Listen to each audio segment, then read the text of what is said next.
Good afternoon, students. Now we are going to start the chapter number 1 from physics, class 6. I hope that you are staying in your home with a complete safe. As you know all very well that our country is suffering through prevailing condition due to outbreak of coronavirus, and we teachers all are providing you online classes, so get ready for learning. This is the time to be introduced with the chapter motion and measurement of distances. The both of terms motion and measurement both are very much important in our life, as we perform a several type of movements throughout the day to meet our daily needs. But nowadays no any type of movement is allowed due to the lockdown, and the people are facing several type of problems due to not being able to move from one place to another. So well, now we will introduce with the term motion and measurement of distances. You can see in the chapter we will learn about motion and some basic units of measurement. However, there are many units of measurement that are amusing. Let us discuss some humorous units of measurement before we begin reading the chapter. कुछ जो छोटी units होती हैं जिनके बारे में बहुत कम लोग जानते हैं, उनके बारे में पहले डिस्कस कर लेते हैं. शॉर्ट डिस्टेंसेस को मेजर करने के लिए एंशिएंट टाइम में इंट्रोड्यूस की गई थी. पहले नंबर पे है, सबसे पहले आता है beard second. It is unit use to measure extremely short distances. A beard second is defined as the length of an average beard that grows in 1 second. That is about 5 nanometers.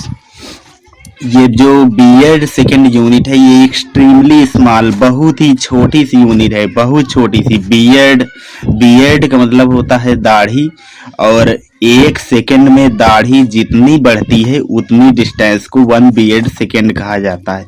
ये लगभग 5 nanometre के बराबर होती है. Nanometre के बारे में अगर बात करें तो ये भी बहुत छोटी सी यूनिट है. ये आपका जो 1 मीटर जो एसआई यूनिट होती है डिस्टेंस मेजर करने के लिए, इसका 1 अरबवां हिस्सा होता है. SAP is defined as the closest distance at which shape remains picturesque, which about 7/8 of a mile. ये जो CP है ये बहुत छोटी सी यूनिट ये भी है, और ये 1 माइल का 7/8 हिस्सा होती है. मतलब उतनी सी डिस्टेंस जितने में एक शीप सरवाइव करती है, जितने में एक शीप रहती है. दूसरा मिकी, ये भी छोटी सी यूनिट है. आपके कंप्यूटर के जो माउस होता है उसका जो एक डिटेक्टेबल मूवमेंट होता है, कंप्यूटर के माउस का जो डिटेक्टेबल मूवमेंट होता है, जिसको देखा जा सके, जिस मूवमेंट को आराम से पहचाना जा सके, उतनी सी लेंथ को 1 मिकी कहा जाता है. ये लगभग 0.1 मिलीमीटर होती है. Now let us enter into the chapter. Let us start this chapter with a story that is written in at the starting of the chapter. इसमें इस चैप्टर को स्टार्ट किया गया है एक कहानी के माध्यम से, जिसमें बताया जा रहा है कि प्रीसा जो कि अंबाला में अपनी फैमिली के साथ रहती है, और उसके पापा को 3 दिन की छुट्टी मिली हुई है, तो वो एक ट्रिप पे जाना चाहते हैं, टूर पे जाना चाहते हैं गोवा. और वो इस प्रकार से प्लानिंग कर रहे हैं ताकि उनको जो रास्ते में जो लगने वाला समय है वो कम से कम हो, मिनिमाइज हो जाए, ताकि वो वहाँ गोवा में जो उनके रुकने का समय है वो ज़्यादा से ज़्यादा हो, वो मैक्सिमाइज हो जाए. और अब आपको इस मैप को देख करके कुछ क्वेश्चंस के आंसर देना है. प्रीसा और उसकी फैमिली को अंबाला से गोवा जाने के लिए किस प्रकार का रास्ता सूटेबल रहेगा, कौन से ट्रांसपोर्ट का इस्तेमाल किया जाना चाहिए एक्स्ट्रा। तो इस मैप में देख सकते हैं, ये यहाँ जो सबसे टॉप में जो रेड कलर से स्पॉट किया गया है ये अंबाला है, और सबसे नीचे गोवा है जहाँ पे समुद्री बॉर्डर है। और इसमें से रिलेटेड जो पहला क्वेश्चन पूछा जा रहा है वो ये है, which mode of transport should Prisha's family use to reach Delhi airport from her home. Prisha और उसकी फैमिली को उसके घर से दिल्ली एयरपोर्ट पहुंचने के लिए कौन सा ट्रांसपोर्ट इस्तेमाल किया जाना चाहिए। तो इसमें होगा जल्दी से जल्दी उसको एयरपोर्ट पहुंचना होगा, तो उसके लिए क्योंकि पूरी फैमिली भी साथ में है तो car the means of transport should they use, that is car. आप वन वर्ड में ओनली कार लिख सकते हैं। ये क्वेश्चंस हैं, इनको आपको दिए गए प्रोवाइड कराए गए स्पेस में फिल करने होंगे, नोटबुक में नहीं करना है। दूसरा क्वेश्चन है, which mode of transport should see use to reach Goa from Delhi. Delhi से गोवा पहुंचने के लिए ताकि कम से कम टाइम रास्ते में लगे, उसको कौन से ट्रांसपोर्ट का मीन्स इस्तेमाल करना चाहिए, कौन सा मोड इस्तेमाल करना चाहिए। तो इसमें होगा aeroplane. Once she lands in Goa, which mode of transport she use to reach her hotel. अब गोवा में एरोप्लेन लैंड करने के बाद वहां से होटल पहुंचने के लिए कौन से ट्रांसपोर्ट का मीन्स इस्तेमाल किया जाना चाहिए। तो इसमें होगा taxi, local taxis. Which mode of transport should she book for travel over water. Water में ट्रेवल करने के लिए ship. What is your basis of choosing the different means of transport. This is important question. This is asking about that what are the things or the point which are to be kept in mind while selecting a means of transport. जब आप किसी transport के means का चुनाव करें तो सबसे पहले देखिए मैटर करता है डिस्टेंस, कि आपको कितनी ज्यादा दूरी तय करनी है। दूसरा मैटर करता है कि जो ट्रेवल करने वाले लोग हैं वो कितने हैं, आप कितने लोग ट्रेवल करना चाहते हैं। तीसरा मैटर करता है कि आपको जहां पे ट्रेवल करना है वो लैंड एरिया है या आपको ओवर वाटर ट्रेवल करना है। ये तीन चीजें, ये 3 बेसिक पॉइंट है जिनका ध्यान माइंड में रखना होता है जबकि किसी ट्रांसपोर्ट के मीन्स का चुनाव कर रहे हैं। अब इसके बाद आइए ट्रांसपोर्टेशन को समझते हैं। We all know that to move from one place to another we need different modes of transport. The movement of goods or people from one place to another is called transportation. किसी माल, सामान या लोगों का एक स्थान से दूसरे स्थान पर जाना ट्रांसपोर्टेशन कहलाता है, और हम सभी इस चीज को बखूबी जानते हैं। The choice of transport mainly depends on 2 factors. Transport की जो चॉइस होती है, जो इसका चुनाव करना होता है, वो मुख्यतः 2 तथ्यों पे डिपेंड करता है, 2 फैक्टर्स पे। पहला पॉइंट है the distance of the place that we need to travel. आपको ऑलरेडी बता चुकी हैं कि वो डिस्टेंस जितनी ट्रेवल करनी है, कम डिस्टेंस ट्रेवल करनी है या ज्यादा डिस्टेंस, इस पे डिपेंड करता है। दूसरा the mode of travel by air, water और लैंड। और दूसरा पॉइंट होता है कि आपको वाटर में ट्रेवल करना है, एयर में ट्रेवल करना है कि लैंड में ट्रेवल करना है। इसके हिसाब से किसी भी सामान के लिए या लोगों के आने जाने के लिए ट्रांसपोर्ट के मोड का चुनाव किया जाता है। To choose a suitable mode of transport, it is important to have an idea about the distance of the place that we need to travel to. Already I have told you about this story of transportation. This is very important factor to know that how the ancient people used to travel from one place to another. Nowadays we have so many modes of transport, but imagine how did people move from one place to another in ancient times. पुराने समय में, प्राचीन समय में लोग एक स्थान से दूसरे स्थान पर ट्रेवल कैसे करते थे, और ट्रांसपोर्ट के लिए, यातायात के लिए कौन कौन से मीन्स या साधन होते थे। इन एंशियंट टाइम्स प्राचीन समय में आप ये नीचे रिप्रेजेंट किए गए पिक्चर फ्लो चार्ट से समझ सकते हैं कि बाई टाइम टू टाइम किस प्रकार से लोगों के ट्रांसपोर्ट के मीन्स बदले हैं। एंशियंट टाइम में कैसे होता था और अब कैसे। सबसे पहले देखिए हॉर्सेस अबाउट 35,000 बिफोर सेंचुरी। इसके बाद हॉर्सेस के साथ ही बोट और 35,000 बीसी में व्हील पहिए का आविष्कार हुआ। इसके बाद पहिए के आविष्कार के बाद कार्ट बनाए जाने लगे जिनको कि हॉर्सेस या बुल बैलों की सहायता से खींचा जाता था। एयर में ट्रेवल करने के लिए हॉट एयर बैलून था, 1783 में डिस्कवर किया गया था।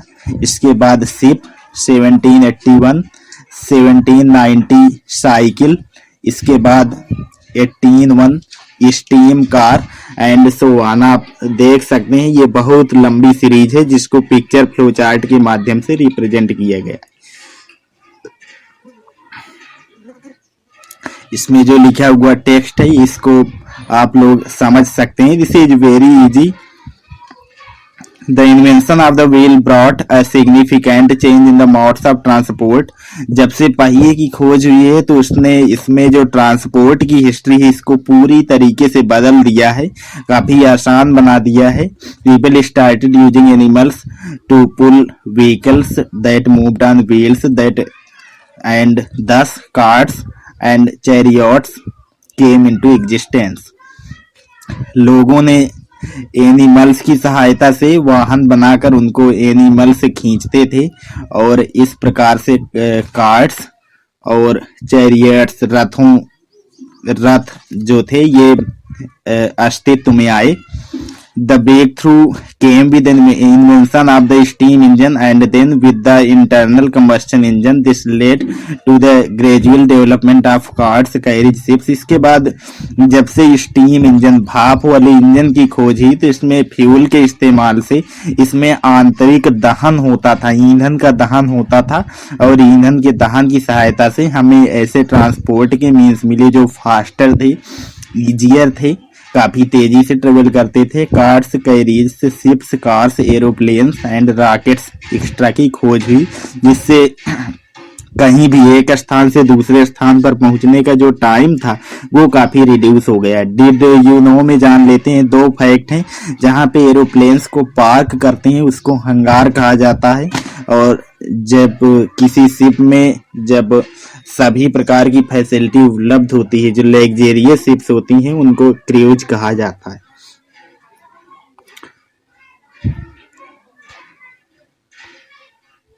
अब इसके बाद नेक्स्ट पेज पे अब आइए समझते हैं मेजरमेंट। मेजरमेंट क्या होता है? हिंदी में कहते हैं मापन।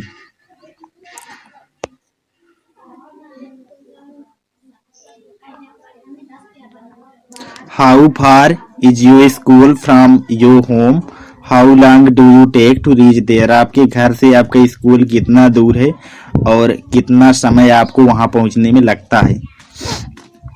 Measurement is one of the most fundamental concept in science. Measurement science में जो फंडामेंटल कंसेप्ट होते हैं, जो मूलभूत कंसेप्ट हैं, उनमें से एक है और आज कल के टाइम में अगर देखें तो ज्यादातर हर एक चीज को डेली लाइफ में मेजर करने की आवश्यकता पड़ती है। लगेज परचेस करने मार्केट जाते हैं तो आपको जो शॉपकीपर होता है वो हर चीज को मेजर करके उसकी एक फिक्स्ड क्वांटिटी आपको प्रोवाइड कराता है, उसी के लिए आप उसका चार्ज पे करते हैं।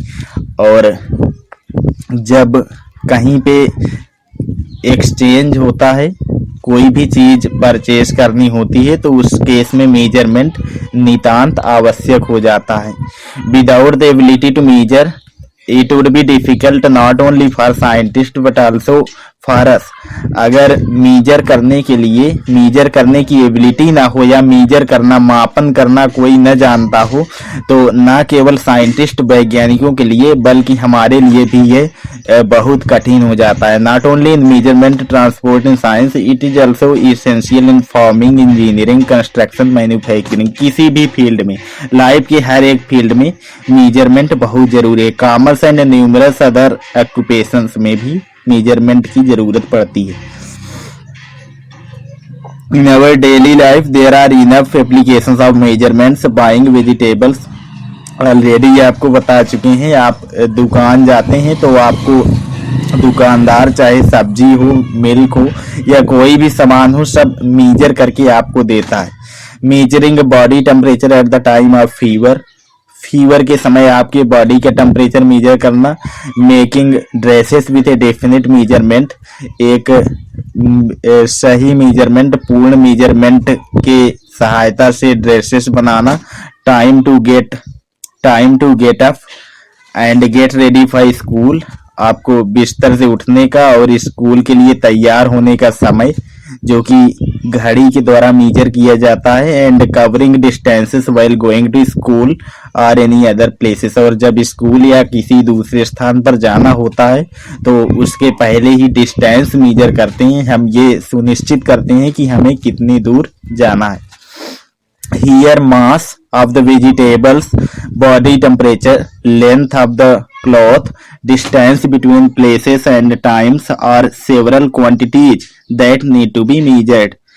Several quantities, ये जो मास है, सब्जियों का जो द्रव्यमान है, मास, टेम्परेचर, तापमान, लंबाई, किसी कपड़े की लंबाई या किसी चीज की भी लंबाई, कोई भी चीज जिसको मेजर किया जाता है, जिसको मापने की आवश्यकता होती है, उसको क्वांटिटी कहते हैं।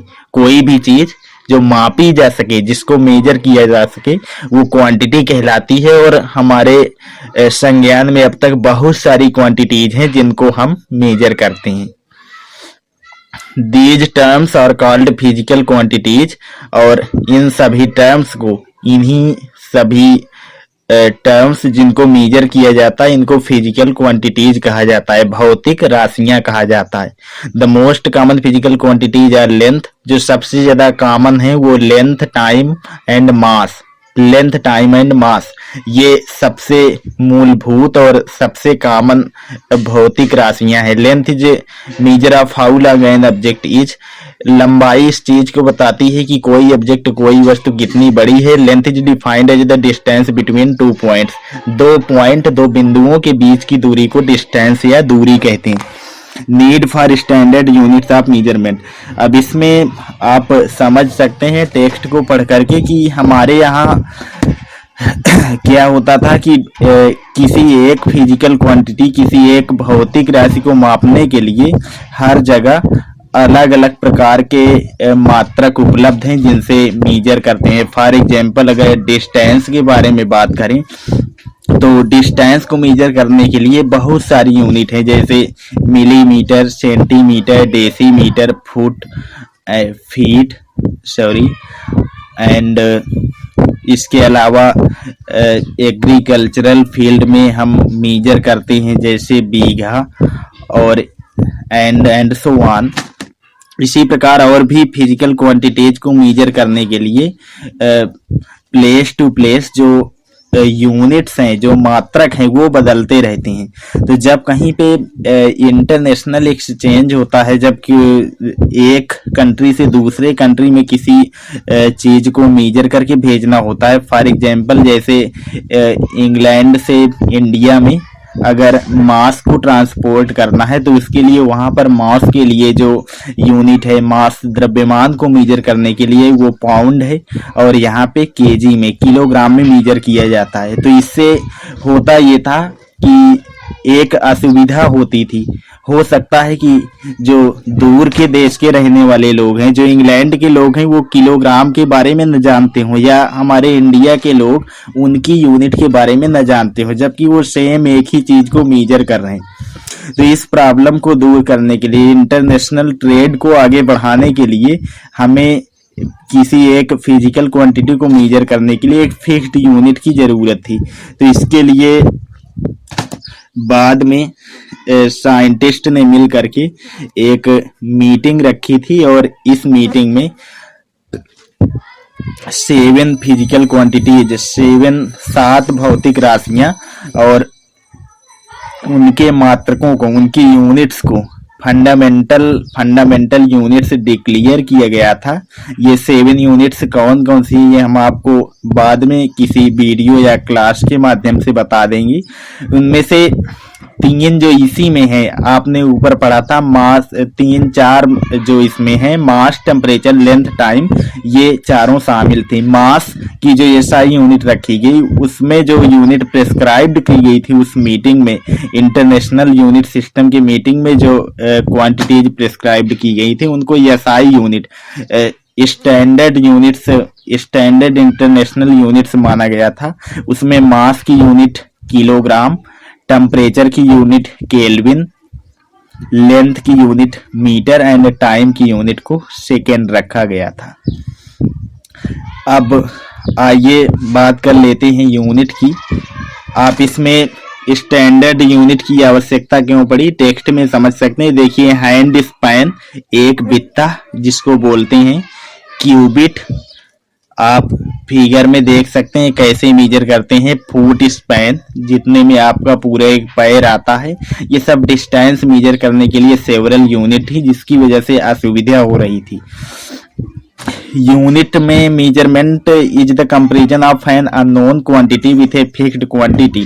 मेजरमेंट या मापन, ये एक फिक्स्ड क्वांटिटी की यूनिट के साथ एक अननोन क्वांटिटी को तुलना करना है, कंपेयर करना, कंपैरिजन है, जो कि उसी प्रकार का होना चाहिए। अगर आप डिस्टेंस मेजर करना चाहते हैं तो उसके लिए जो यूनिट होनी चाहिए वो भी डिस्टेंस ही होनी चाहिए। The fixed quantity is measured in a specific unit। जो फिक्स्ड क्वांटिटी होती है वो एक विशिष्ट मात्रक में मापी जाती है। और किसी भी मेजरमेंट में हमेशा दो पार्ट होते हैं। जैसे कि आप लेंथ को मेजर करते हैं, कहते हैं ये लेंथ 2 मीटर है, तो इसमें दो चीजें हैं, एक ये 2, 1 2 3 ये जो नंबर्स हैं ये जरूर होता है, और दूसरी चीज जिस यूनिट में आप मेजर करेंगे उस यूनिट का नाम भी जरूर इंक्लूड होगा। तो मेजरमेंट दो चीजों से मिलकर बना है, याद रखें, numerical value plus unit. Did you know में देख लेते हैं। The distance from the tip of your thumb to the first knuckle can be use to approximate 1 inch और 2.45 सेंटीमीटर। आपके जो थंब के टिप, थंब की जो नोक है उसके और आपके जो फर्स्ट नकल के बीच की डिस्टेंस है वो लगभग 2.45 सेंटीमीटर या 1 इंच होती है। लेट्स ट्राई वन, आप अटेम्प्ट कर सकते हैं, बहुत इजी है। The process of moving people and objects from one place to another, one word में, वन वर्ड ही लिखना है, ट्रांसपोर्टेशन कहलाता है। Comparison of an unknown quantity with a fixed quantity of the same kind, अभी अभी आपने पढ़ा था, इसको कहते हैं measurement. The fixed quantity in measurement, measurement में जो फिक्स्ड क्वांटिटी होती है उसको कहते हैं unit. Arrange in the correct order from the earliest modes of transport to the recent। आप पिक्चर फ्लो चार्ट देख सकते हैं, उसकी हेल्प से इनको अरेंज कर सकते हैं कि कौन सा ट्रांसपोर्ट का मीन्स पहले और कौन सा बाद में आया था।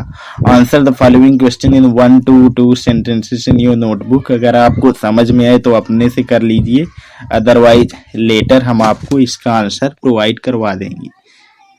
So that's it.